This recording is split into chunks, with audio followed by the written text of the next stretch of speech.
Alright, full stretch routine. This is whole body. You should do this for the whole first week. There's nothing that we're really missing out here. We're going to start with a butterfly stretch. Best to do this with your bum off the floor. I'm using a yoga brick. You can sit on a pillow if you want. If you're comfortable doing it immediately on the floor, you can do, but this just makes it a little bit easier. We're going to split this one into 3 sections. So we're going to hold the position for 3 minutes. The first one, or for the first minute, we're just pulling forwards. So you can see I'm sort of holding onto my toes there and pulling my chest forwards. We're not worrying about how low the knees go. That's going to be the second section. And then the third minute, we'll just sit in this position and rest and stretch the neck out a little bit. Points to this, don't try and pull down too hard. If you start pulling down really hard, what tends to happen is your body kicks in and goes, don't do that, and your adductors, the inside of your thighs, will tighten and allow you less movement than you would have got if you just hadn't put in as much effort. So just try and relax into it as much as possible. If you're comfortable and gravity's helping you, then just put your hands forward as well. The further you reach forward, the more that's going to stretch.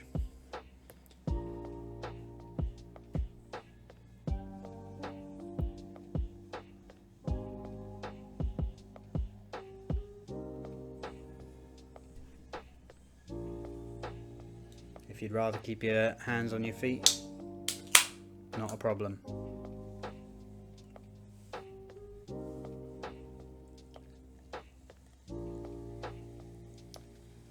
Okay, so now for the second minute, this is where we are starting to pull down. So you want to engage your butt and pull your knees out as wide as you can. It doesn't really matter how close your heels are to your crotch. If they're more comfortable further in front, keep them further in front. If you like having them near, that's also fine.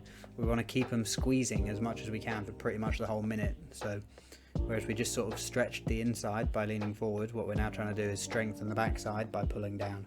So keep your hands on your feet for this one, pull knees down, 1 minute.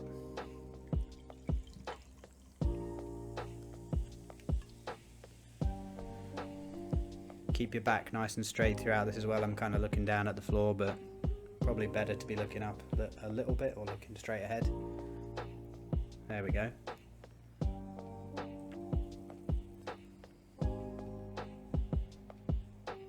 If you want to rock side to side at all, also fine. It's quite nice for loosening up. Again, the first kind of 3 positions that we're in are all just warm up. There are going to be a couple of harder positions later on, but nothing too crazy. Okay, so this is for the third and final minute of the butterfly position. You can see my knees have come back up again. I can't really keep them down. Put one arm behind your back as far as you can. If you can get your fingers around the other side, that's great. And then just pop your other hand on the back of your head and pull it down as if you were trying to smell your armpit. Again, you don't want to pull down super hard when we're stretching in the muscles. The muscles are not that strong in the neck, so just keep it light. And the good thing about this stretch is once you've got that shoulder pulled tight like that, you can just kind of move your head around wherever you feel the most beneficial stretch is.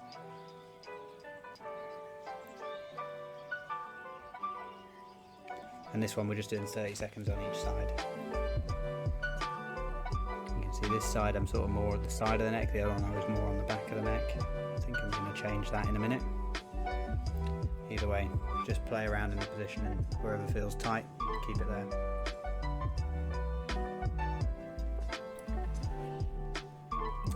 Alright, that's the first position done.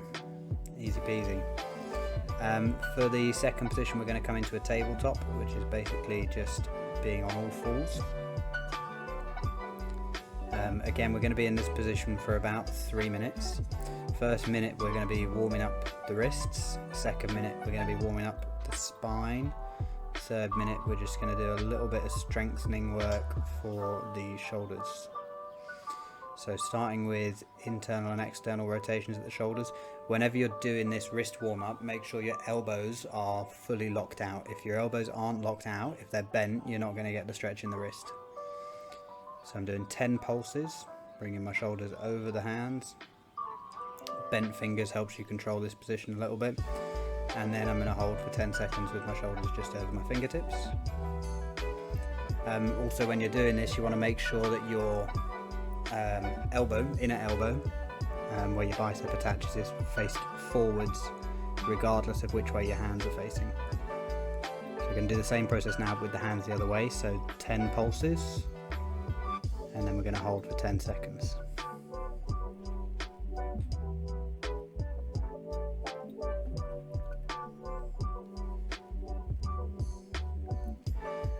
If you have tight elbows and things, I think you've told me before that you had tendonitis in elbows and things, much as I used to, so this can be a little bit painful, so don't overdo it on that one.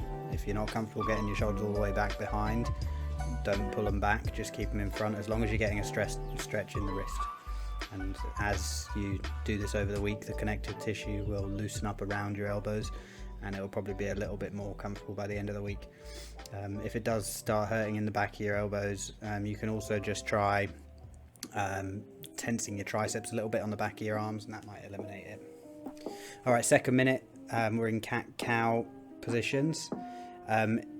You're like me with a slight kyphotic upper spine, that overarching at the top.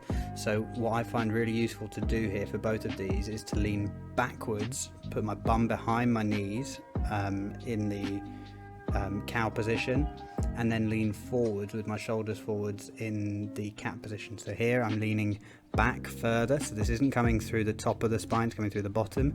Here I'm leaning forwards, which means my neck isn't just bending, it's coming from lower down in the spine, that movement.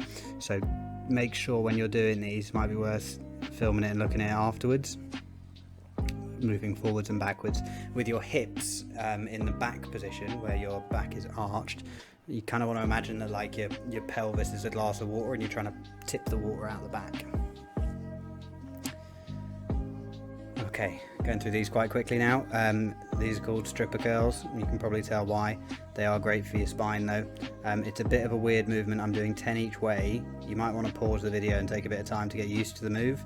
The best thing to think about is imagine that you've got like a crayon or a pencil in your bum, and then you're trying to draw a circle on the wall behind you. And if you focus on that circle movement, the rest of the move will just happen. And then the last one in this position, we've just got these scapular presses, elbows locked out, just letting your weight drop through and pushing backwards. Again, I think this video will probably be more helpful the second time round.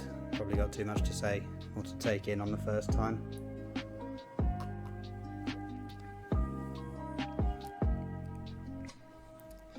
Alright, that was number 2.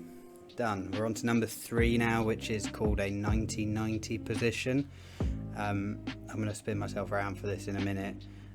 It's handy to have a wall within reach of you for this at the front, because we're going to come into a pose called the pigeon pose after this 90-90, and I find it helpful to have a wall in front to lean off. So hips and knees and feet at 90 degrees, everything in the lower body at 90 degrees. You're going to start off for 1 minute pushing your weight forwards, so your chest forwards over your knee. We don't care about coming super low, we just want to come forwards for the first minute. And you can gradually go lower, but keep your back straight. There's no benefit in bending the top section of your back here, that's only going to emphasize the kyphosis. So keep it forward. We're going to hold this for a minute. For the second minute of this, we're going to do chest over shin, and then we're going to go chest over foot, and each of those becomes sort of a little bit tougher and trickier. So this is the easiest one. If you're feeling comfortable, you can move around. What I was trying to show you here is that my lower back doesn't really change position even if my shoulders come down, and that's where we want to be focusing on.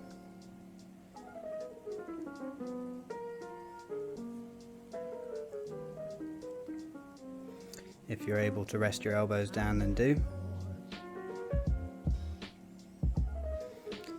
For the next 2 bits, so these are 30 seconds each, chest over the shin. I like to use my foot to help me in this one. and what you can't quite see is that my back hand is out and it's actually kind of almost pushing off the wall to keep my chest central in the front of my knee. Once you've warmed up into this position, it's easy enough to hold your chest over your shin, but it does take a little while to get there, so having a kind of corner wall like this is quite handy. So once we're at 30 seconds, we're going to bring the other hand round. There it is, both hands on the feet now, and pulling the chest towards the foot. Again, holding for 30 seconds. 90-90, this is probably one of my favourite positions to stretch in. Glutes are probably the biggest thing that we need to stretch if you spend lots of time sitting down and whatnot. And if you ever go to a physio or a massage therapist or anybody and they'll see imbalance in your body, it'll always come back down to hips, so we want to make sure that we're stretching hips towards the beginning of a routine. Okay, this is the pigeon position. So what I did there was just took that back leg that was bent straight.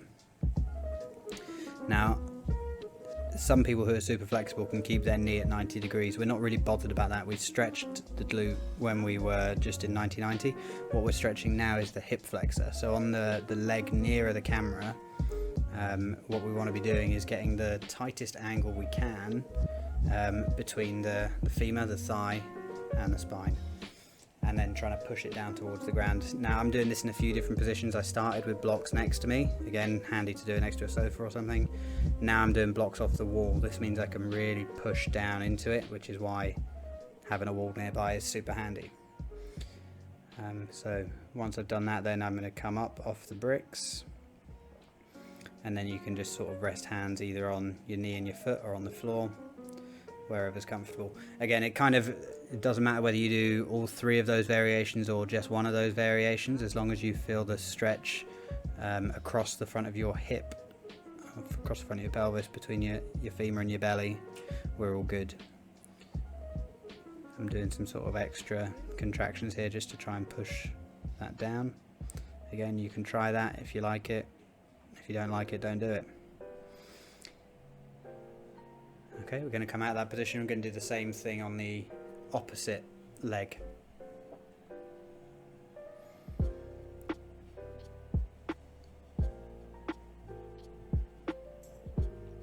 So first up is 90-90 position. 1 minute chest over knee, 30 seconds chest over shin, 30 seconds chest over foot. Switch it into pigeon, vary your hand position, and that'll be it. So, chest over knee.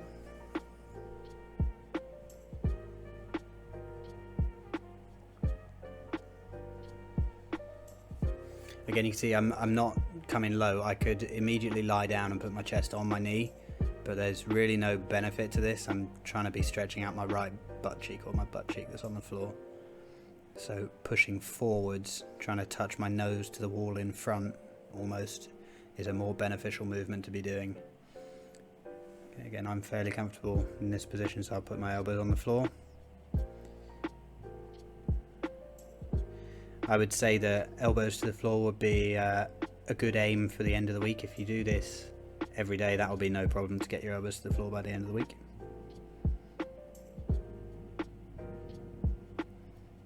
And if you want to experiment by popping your forehead down to the floor as well, again, it's not a problem. It's just not beneficial if you've got a curvy upper spine like we have. You don't want to spend too much time in that position. It's better to stretch, keeping it strict. Okay, that was my first minute. So now I'm over the shin, using the other foot to support me, my hands holding on there to the other foot.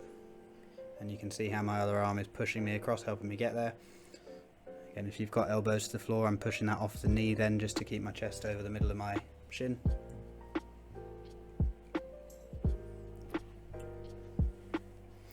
I do these for quite a while. Again, I spend sort of 3 minutes in every stretch that I do and just vary the position. If you lose blood in your foot at all, or if it feels uncomfortable, then obviously just come out of it and you can just break it down into sections, but aim for maybe 3 minutes total is a good aim.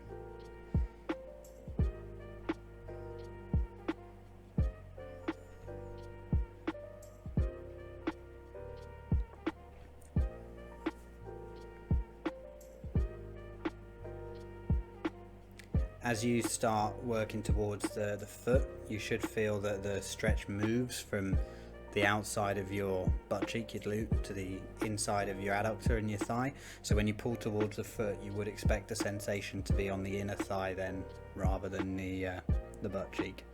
Okay, walking the back foot back now, letting my front foot come in towards my hips a little bit, making sure that my back foot is turned over.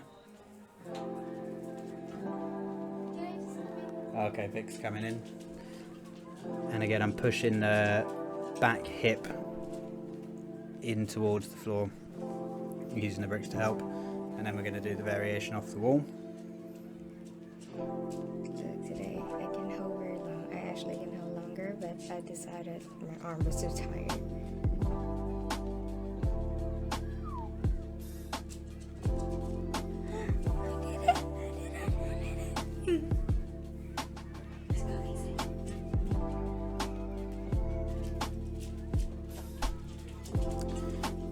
You can see immediately there, you can see a bit of floor underneath my back thigh before, and as soon as I put those bricks on the wall, you can just push off it and ram that hip down into the floor.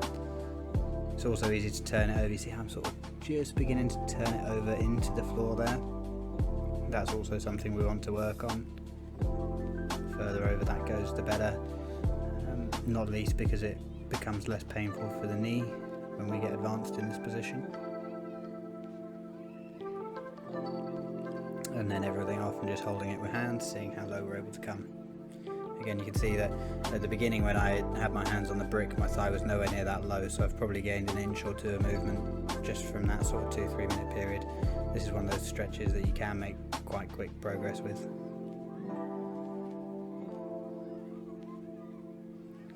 Alright, and that's the end of number 3.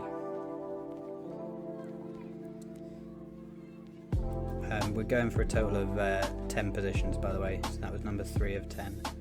Some of them are a little bit quicker as we go forwards. The next one is more of a kind of strengthening exercise.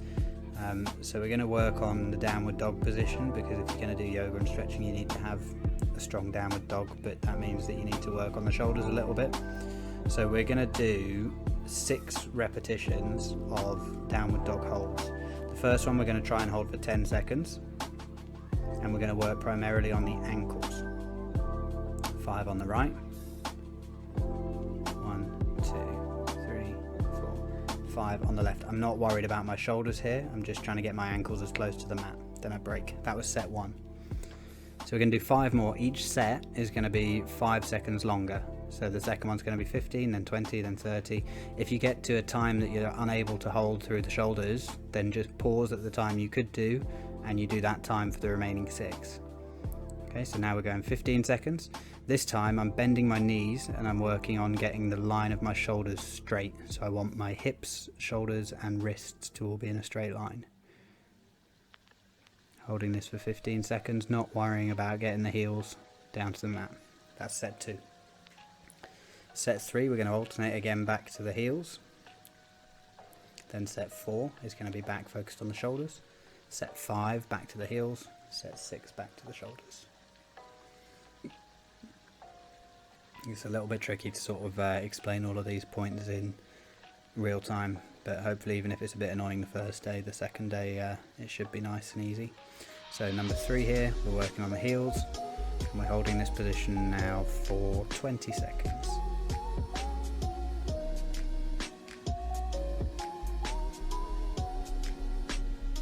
Whenever you're in downward dog, you want to be focusing on trying to pull your abs towards your thighs.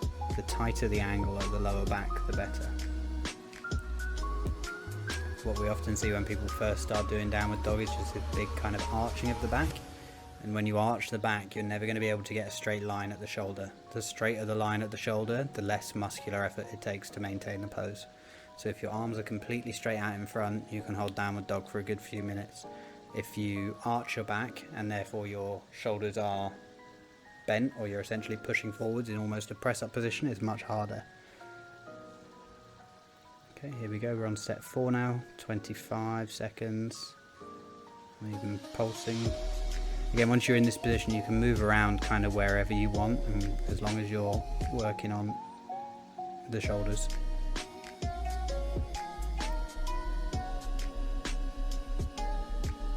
Change whether you're looking back at your knees, head up in front. That's set 4. We've got 2 to go.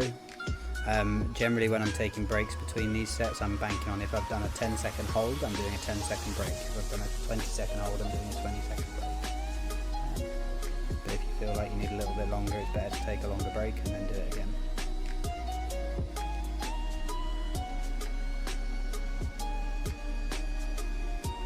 I would say a nice aim for downward dog would be to hold it relatively comfortable, good form for 40 seconds would be a good impressive aim. Okay, I'm on set 5 now. I'm pushing out my ankles. I'm getting closer to just kind of holding the classic downward dog position now. My shoulders are starting to warm up, my back's looking straight, so just about comfortable. You can see there, this position is what we often get from people at the beginning. This makes it much harder on your shoulders. This, when you're locked out, makes it much easier.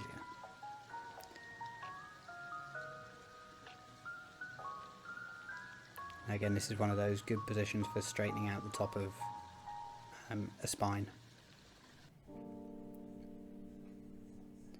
My downward dog, I've been using this stretch. I mean, I use it every day. I use it every time I'm stretching, basically.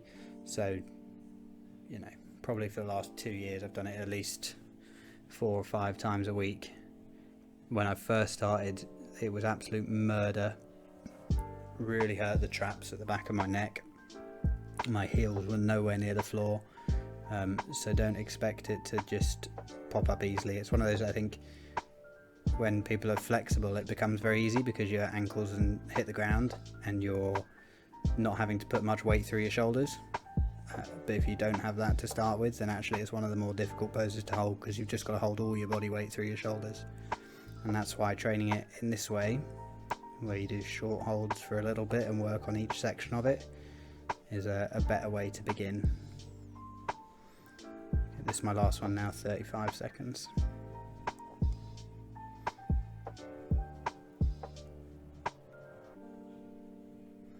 You can see even for me now, my shoulders are actually beginning to get a little bit tired on this last one, so you can see my line between my hips and my back is not quite as good as it, or hips and my wrists, sorry, is not quite as good as it was.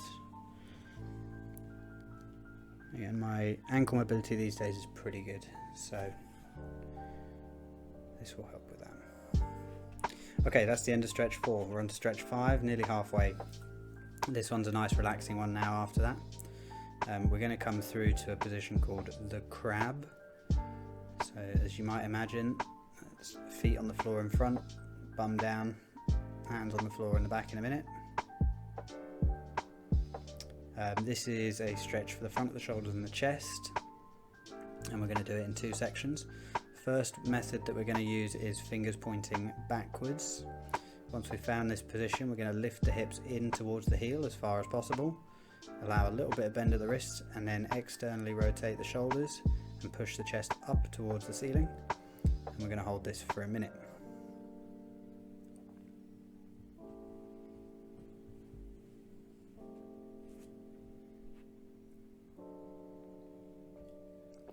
Once you're in this position, if you want to change, you can keep pushing your chest up towards the ceiling and varying where that is.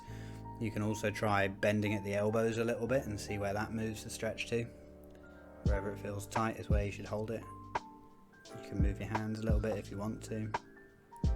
Again, the purpose of all of these stretches is that they're relatively easy positions that you can move around in and find the bit that needs work. Here I'm doing one arm bent, one arm straight, and that's quite a nice way of isolating and focusing on one shoulder. So the bent arm in this scenario would be taking the bulk of the stretch.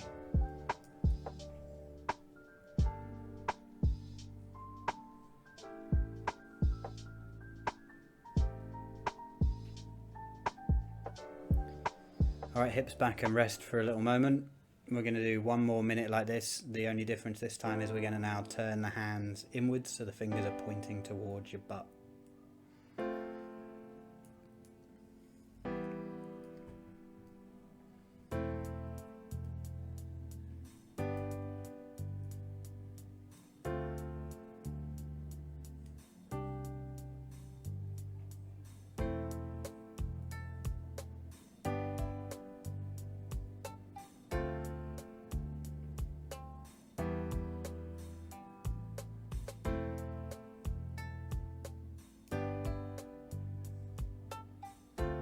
Okay, so fingers pointed back towards the bum here.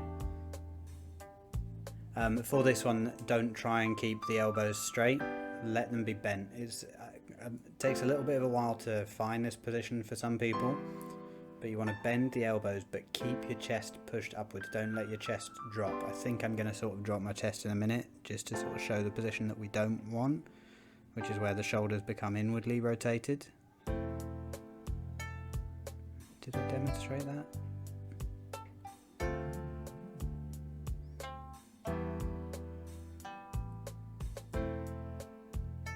I'm sure I did. It's going to pop up in a minute. Okay, that's the position that we want to avoid. Chest up.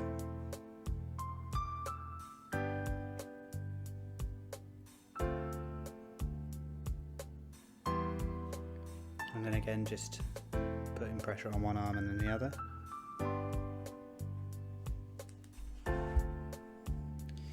Alright, and that's number 5 done.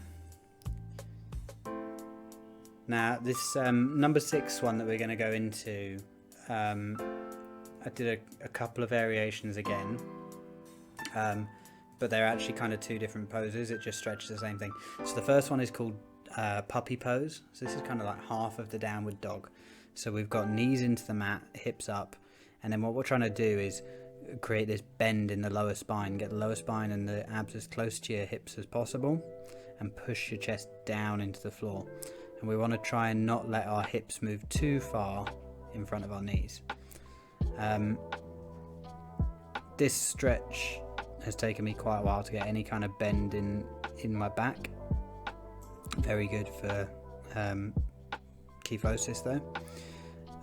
The reason I altered this after I started it, I was sort of looking at the floor and thinking if I had boobs they'd be hitting the floor. So what I did in a minute was I adapted it so that my hands were a bit higher using bricks. Again, if you get a pair of yoga bricks you can do that. If not, you could stick it on top of a book, or just do it in front of the sofa.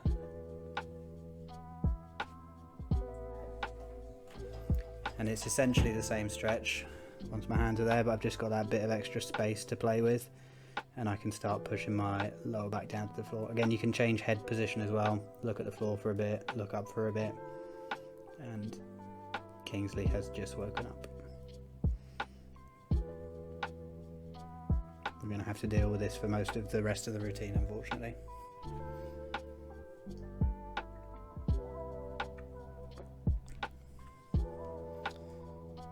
Now what I'm doing from this position is the cat-cow pose that we started at the beginning in tabletop, but with my hands forward in this Superman position. And I'm doing 10 rotations of these.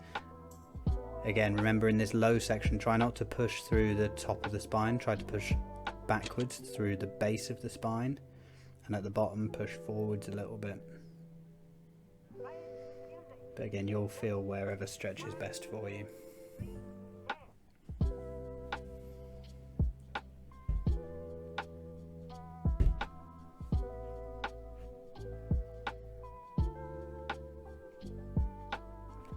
He's always on the rob trying to get the shells out of that flower pot. I bought some super glue today to stick them all together. I think I said I was going to do that the other day.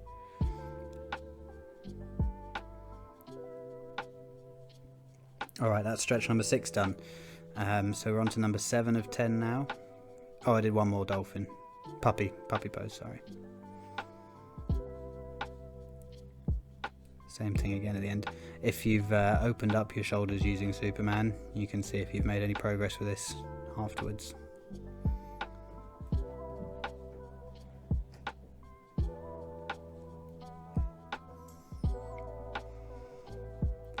Alright, that was number 7.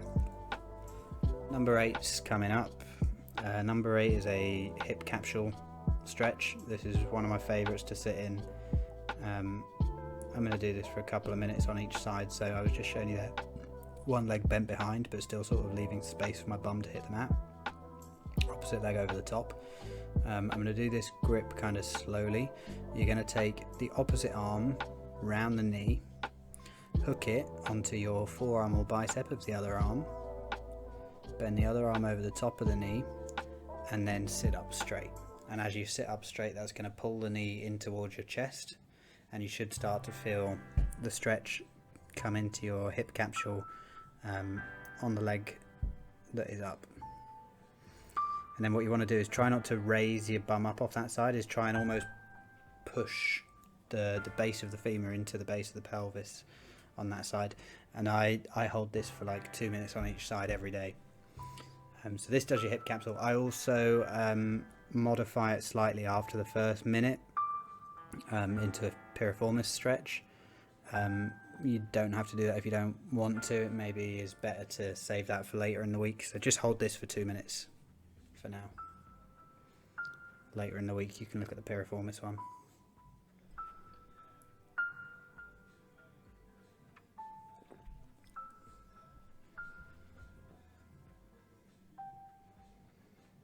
Okay, this is piriformis just coming a little bit further round. Give it a try if you want. Let go of the grip that we had and just hold on to that leg. I'll get it nice and tight to your chest. I actually should be getting that hip a little bit closer to the floor. I'm lifting a bit, which is cheating. But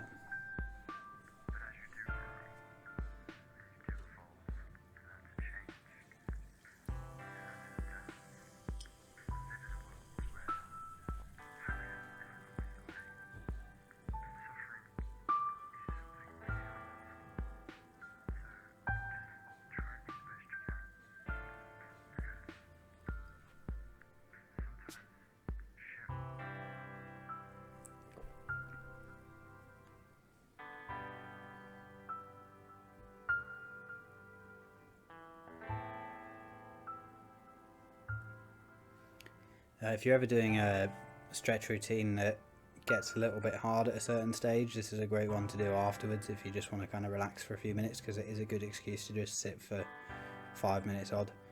And I'm doing this for 2 minutes each side here, but I can easily go for longer and find benefit from doing it for longer.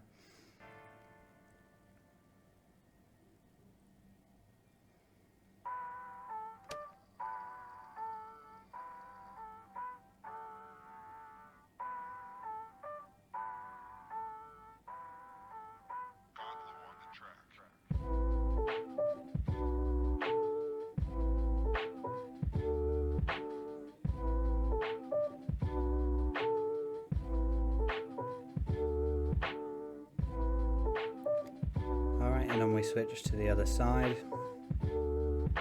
So same thing, line up that leg straight in front of you. You probably don't need to sort out your balls. Hook that over, hold on to the opposite bicep, kind of making like a figure eight almost, crossing your arms over the knee.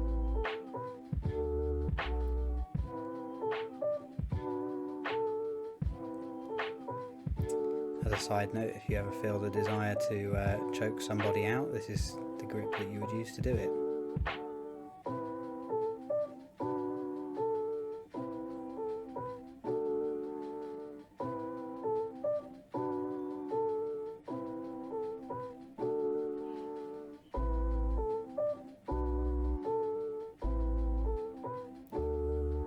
So again, just alter the position that your weight is in.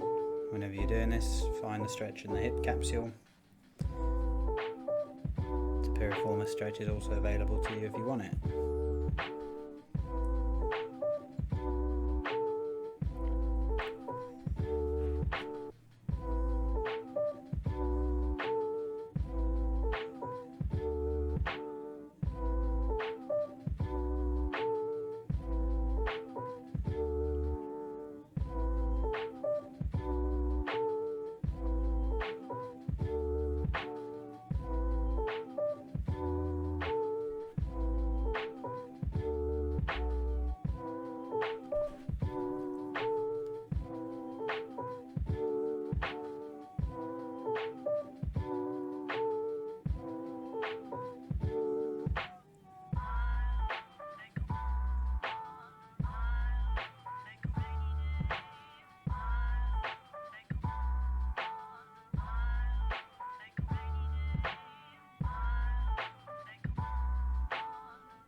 I'm just showing you one little extra extension here that you can do if you want to. If you feel any lower back pressure, then twisting is usually a good way to get rid of that. And if you stick your arm across the knee there from that same position, you get a really nice lower back stretch. So you can also try any of those. Again, that's kind of the point with all of the positions that I've put in this routine, is that once you're in them, there are like 10 different modifications you can make, and it shouldn't be too difficult to hold them. You can just play around and see where the stretch is best. If there are any that you hate or don't like, then just let me know and we can cut them out or find an alternative. Apart from the downward dog, you're probably not going to like that one, but it's worth doing. And if you persist with it, then in a week or two you'll be much better at supporting your weight, and that'll allow you to do 100 different other stretches. Okay, we're on stretch 8, which is frog position. Toes together to begin with. Sink your knees out and back. Once you're in your end position, flick your feet out to 90 degrees, and then we're going to come into this same extended position. If you can't get your chest down here, don't worry, just do it on your elbows. What we want to avoid is the hips coming too far in front of the knees. I'm kind of at the limit here, but ideally, yeah, there we go, I readjust. Ideally, I want my hips behind my knees. This one hurts like hell. I'm doing it off the yoga mat as well, which kind of has a benefit in that your knees do slip, but it also just hurts doing it on a hard floor, so best to do it on carpet and stuff. You can, if you can't get your knees wide enough, you can just pop a hand back, or just move your knee manually to get it a little bit wider, but to do it on your own, the best bet is to get into the position with the toes together. Okay, this is the shoulder resting position you can hold. Toes together, and then second position from frog, we're going to start trying to extend the body, so you can see that thigh starting to push hips down. You ain't going to get a completely straight line there because your knee's coming out at an angle, but that's not bad. Good big hip flexor stretch. And keep the toes together. Toes don't need to be completely together. Sometimes it can cause cramping if you put them completely together. Just let them relax. We're again focusing above the knee and below the shoulder, so anything on the outside of that, head, arms, feet, don't really matter. Alright, and coming out, just a quick one, that one. You could do that more than once if you wanted to, the frog transition. But again, I think that one causes quite a lot of stress on the joints, so if you just do it once in the session for the first week, and then if that area looks stiff in the future, we can mix it up a little bit. Number 9, penultimate stretch, a single leg hamstring stretch. I'm showing you there, make sure that your hips are directly above your knee and try and keep them square, don't twist them. Reach down and put your hands on the floor. We want your hands to be as close to the heel of your foot as possible. For me, I can get them down level with it. That's probably where you want to be aiming for. And then we're going to straighten the front leg as far as you can, and we're going to hold each of these for 5 seconds. 5 seconds bent, 5 seconds straight. When you're holding it straight, try and get your chest down as low as possible. It's actually better to keep your chest low to your thigh than straighten your leg. This leg I'm alright with. You'll see on my other leg where I'm a bit tight from training front splits yesterday, I can't straighten my leg anywhere near the amount that I can on this side. And I also tend to keep my toes pointed when I'm doing this, as a anterior tibialis stretch, front of the shin. So hips down, legs straighten, hips down, legs straighten. When you've got your legs straight like this is probably the most intense stretch of the day, because it will be a sharp pain. The hamstrings are a big muscle, so when you've got them at their limit, you've got more pain receptors there than you will have anywhere else, so it is tough to go for. If you want to use bricks or books, again, you can use them. That makes it slightly easier. Here I'm using them afterwards. I'm going to straighten my leg now and do some static holds. Legs straight, toes pointed. There we go, showing you everything there. And now I'm keeping my back straight.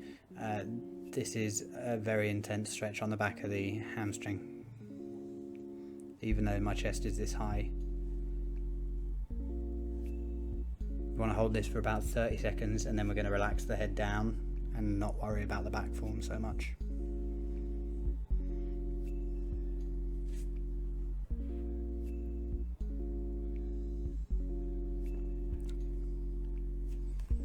And there we go, relaxing back down. This is where it really kind of fires. Just try and concentrate, focus on breathing out. Try to relax everything. If you can reach your hands further forward, then do. Again, you can see why it's beneficial to have blocks here, because if you don't have blocks, you're trying to get your hands down to the floor, and the further forward your hands are on the floor, the harder the stretch is. So then what we do to compensate for that is move the hands back, and then we end up just overarching the back. Alright, that was the first side. We're going to do the same thing on the opposite side now. So we've got 10 transitions between the lunge and the single leg hamstring stretch, 30-second hold of the upright hamstring stretch, and then we drop the head for the final hamstring stretch.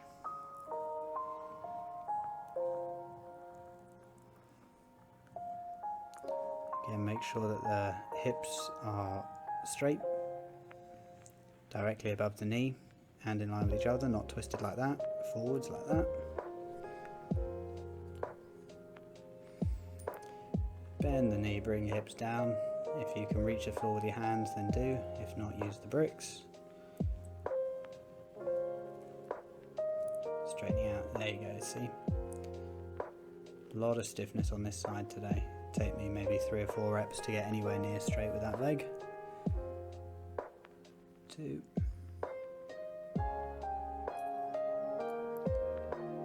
3.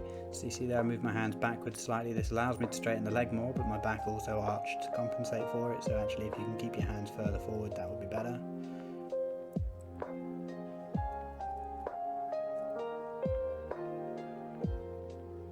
We're on number 5 now, starting to get towards straight.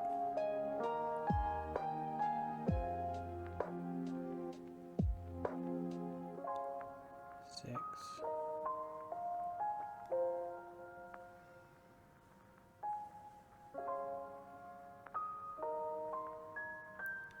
7. There we go. Beginning to get some movement in it now. 8. Again, if you can keep your chest lower than I am, go for that. Don't worry about the straight leg. What we care about is the angle at the hip between the femur and the base of the spine. The greater that angle, the greater the hamstring. Oh, sorry, the smaller that angle, the cuter that angle, the better the stretch. You can see a lot of what's happening here is actually coming from my upper back. Something that I need to improve a little bit. Right, anyway, bricks out for the static holds. So the leg now gets straightened and locked out. I've raised my toes on this one because I was feeling that extra tension. Hips nice and straight. Chest up.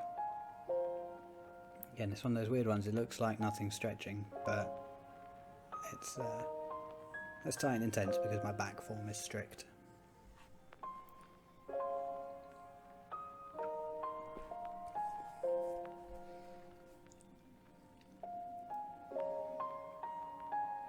Okay, starting to relax into it now, so flipping the bricks over, that's why they're so useful.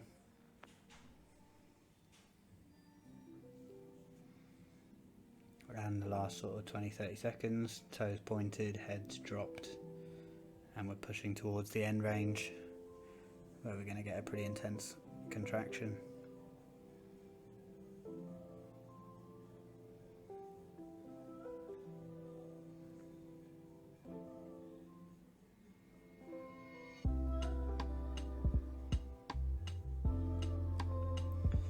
And popping ourselves out.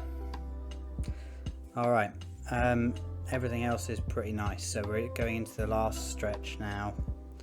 I say last stretch, we're going into a supine position, so we're laying down. We're going to do thoracic extensions and thoracic rotations. These are all focused on the upper portion of the spine. Again, a sofa cushion kind of folded in half is a good way of doing this, or if you want to invest in actual equipment, a foam roller is even better. I'm just using this brick. And then I'm just arching over, keeping my hands on the opposite shoulder and elbows over the top. I also want to be kind of squeezing my abs a little bit so that my lower back is fairly straight, and what I'm trying to do is basically make the upper section of my spine go the way that it wouldn't usually go. Obviously you're not really going to achieve that, but what you are going to do is create space between the vertebrae, which is great. You might get big cracks. Sometimes they can almost hurt a little bit as well, and it makes your head jolt, but it's going to stretch all of the muscles that run down the side of your spine extremely deeply. Starting fairly low is a good idea, because then your head can rest on the floor. You'll see that what I do is put a second brick on top in a minute, just to get a little bit more extension from the thoracic spine, but you don't need to do that. You'll probably find benefit from just doing this over even a single cushion to begin with. Could easily be a week or so before you need to go this high. As with everything else, vary your hand and arm position. Get an extra stretch under the armpits like this. Back to the shoulders. When you're coming out of the position, exit sideways. Don't try and sit up straight. You risk pulling something in your neck. Okay, you can see here again, I've got them back under that thoracic spine region, and this way the bit that I really want to focus on is going to be hanging just off the back of the bricks. Bang, bang, bang. Can I extend it? There we go. That's the stretch.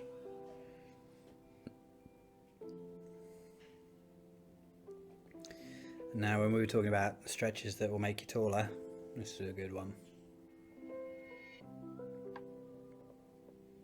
If we can decompress your spine sufficiently, who knows? Maybe you'll be 6'5" by the time we get home.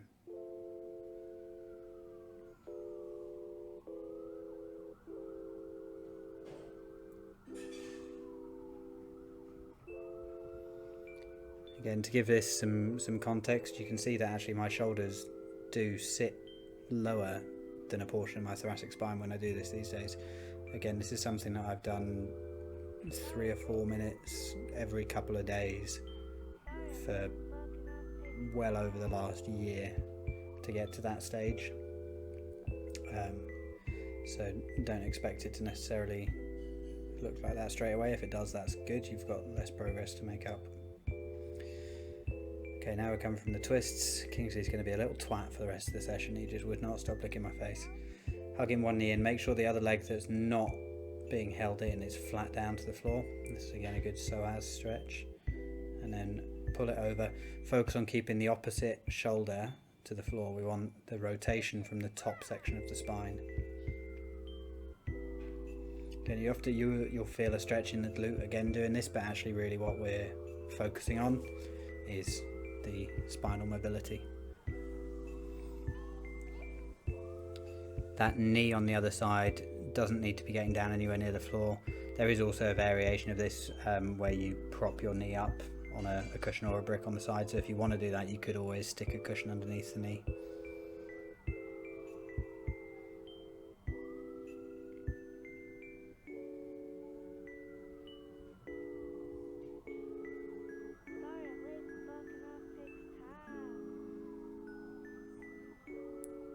Could there possibly be a more irritating way for him to stand?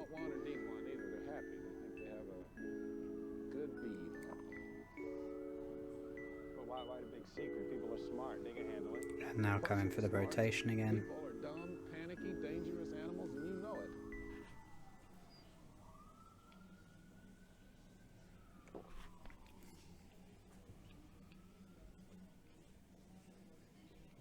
it. All of these rotations, we consider these basically warm down stretches, so don't work hard during them.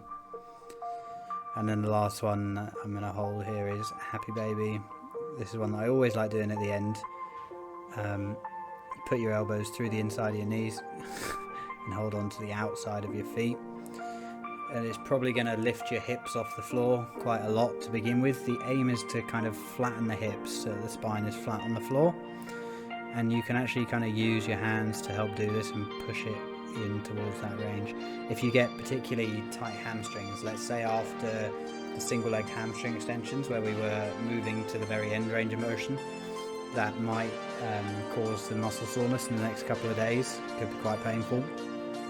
So if you're going to stretch again, you could actually throw this right in at the very beginning, and that would just loosen up the hamstrings a little bit before going into that.